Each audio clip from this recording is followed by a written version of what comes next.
Les enjeux d'une édition anniversaire sont ceux d'une célébration d'abord, qui ne doit pas être évidemment une célébration très égoïste ou très égocentrée du Festival de Cannes par lui-même, mais plutôt sans doute de ce que le Festival de Cannes incarne.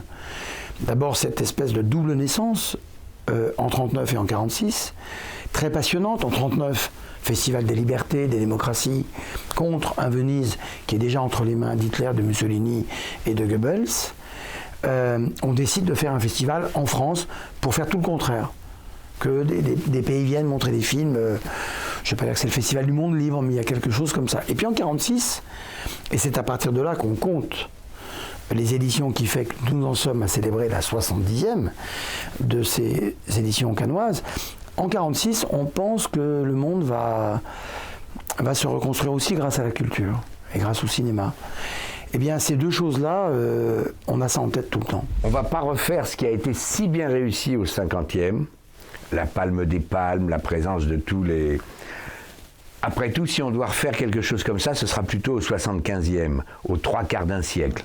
Mais une belle décennie, comme les 70 ans, elle doit être célébrée en mettant l'accent sur un maximum d'exubérance. Ne faisons pas de Palme des Palmes, mais à la fois dans les invitations, on n'a jamais invité autant de talents de réalisateurs, de grands producteurs, de comédiennes et de comédiens, bien sûr, venus du monde entier. On est heureux, et je dirais même assez bouleversé, de voir l'extraordinaire quantité de réponses positives à toutes nos invitations. Ce sera un défilé ininterrompu de talents qu'aiment et qu'aiment voir tous les amoureuses et tous les amoureux du cinéma français, européen, mondiaux.